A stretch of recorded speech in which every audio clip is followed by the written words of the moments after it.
welcome back to the Breakdown Tech. Today I'm going to be talking about how to choose the case for your gaming PC. Now, there are tons of different cases out there, and when you're choosing a case, it can kind of be overwhelming. So I'm going to be walking through every single thing that you need to consider when getting your case, and by the end of it, you'll be like, actually picking a case was pretty easy. So that's my goal here. But first, when you do buy your case, if you decide to do so via Amazon, please consider doing it through the first link down below. That's going to take you off to where you can see all of the PC cases on Amazon and actually buy one. And if you buy it, it does help support the channel. So thank you very much in advance for doing that. You can also check out my top 5 cases under $50 if you're on a budget and you're looking for a high quality PC case. That video will help you out. That is linked down below as well as at the eye up there. So nevertheless, let's go ahead and get on into this video. Now, there are 4 main factors that you want to look for when you're considering to buy a PC case. First off is the size of your motherboard, right? That's the first thing you're going to look at. The second thing you're going to look at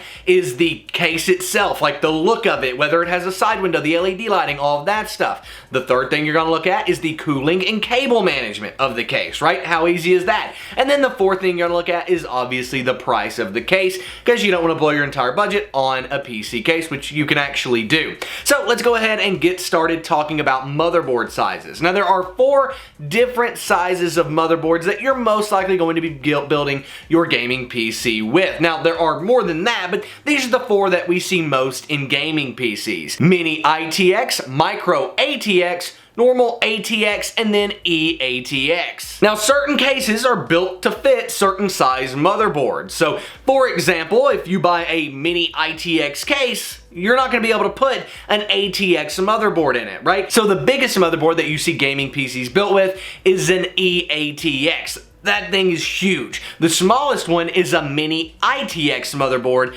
and that's probably not going to be a super powerful PC, but you can build a gaming system on that small of a motherboard. You can usually take a ATX case, right, one that's built for just the standard ATX motherboard, and put a micro ATX motherboard in that. However, you can't put a eATX motherboard in a micro ATX case. Does that make sense? Basically, you can usually go down, but you can't go up in size when you're looking at cases. So what I would recommend doing is figuring out if you have an ATX motherboard, and then look for cases that are compatible with ATX motherboards. If you have a Mini ITX motherboard, look for cases that are compatible with Mini ITX. However, you might be able to find a micro ATX case that will also work, but make sure of that. Make sure that your motherboard size is listed on the case, and if it is, you're going to be good to go. So that's kind of what you're looking for. That's the general rule of thumb when you're looking for sizes of cases, is just make sure your motherboard fits in it, and then everything else should be good. If you're using an extremely long, like 3-fanned graphics card,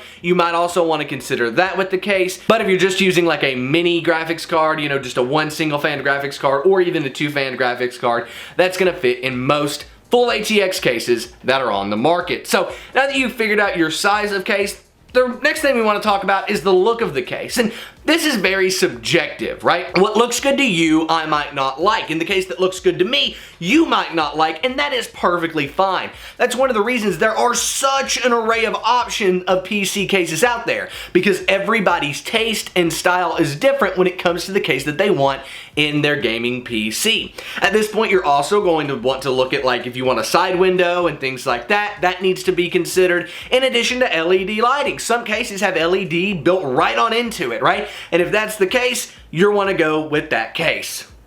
It's kind of weird there, but basically if it's got LEDs and you want LEDs, that's the one that you want to go with.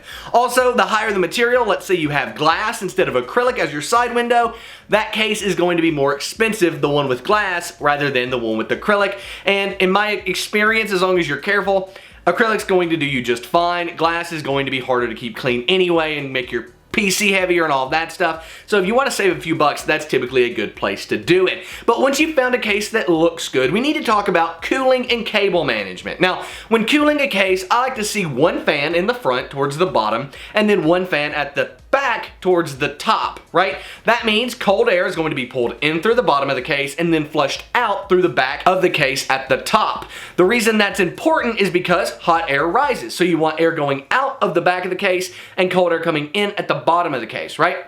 Most cases are going to have this layout. You might find some cases though that just have intake on the front, right? They're just having fans pulling in air on the front, and they're going to use the power supply to flush the air out of the top of the case, like this case behind me. Power supply is up top, it only has a fan pulling in air in the bottom, and then the power supply is actually our exhaust fan at the top pushing everything out. That's an okay setup. I wouldn't recommend doing any overclocking on a case like this, but if you're just looking for a small, simple little case that is going to get the job done, something like this will work. But in general, if you have a full ATX case and you're going to be putting a beefy graphics card in there with a beefy processor, you at least want one fan at the bottom of the case pulling air in and one fan at the back, top of the case blowing air out.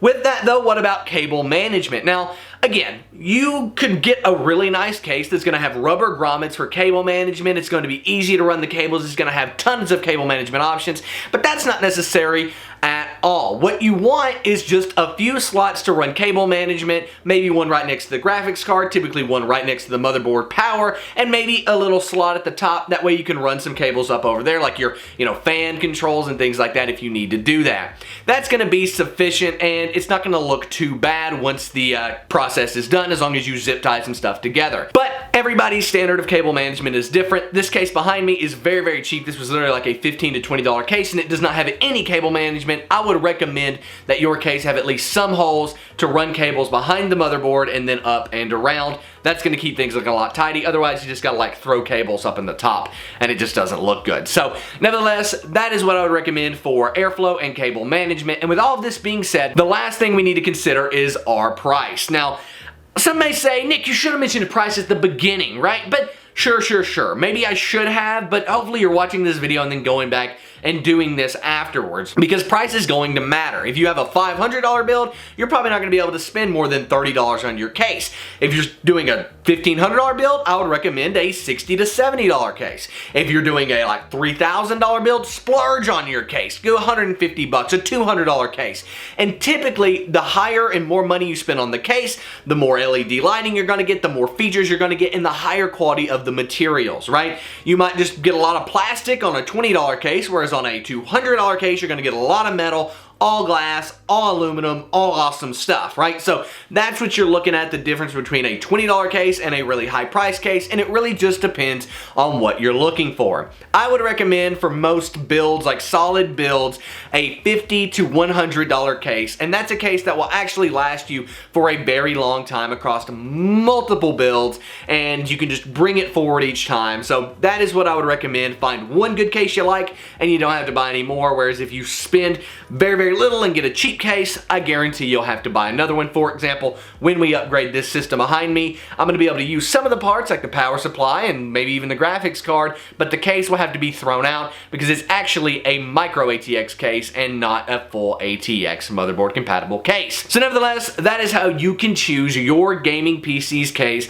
That's everything you need to consider, everything you need to look at. However, if I missed something, let me know in the comment section down below. I'm more than happy to add things and create a community down there where we can all see what everybody else considers, because what's important to me might not be important to you, and vice versa. Nevertheless, guys, if you did enjoy this video, please consider giving it a thumbs up, and be sure to subscribe to the channel for more awesome tech videos, gaming videos, all of that stuff. We do tons of awesome content here, and you will love it, so be sure to like and subscribe. My name is Nick, this has been The Breakdown Tech, and I am out, guys.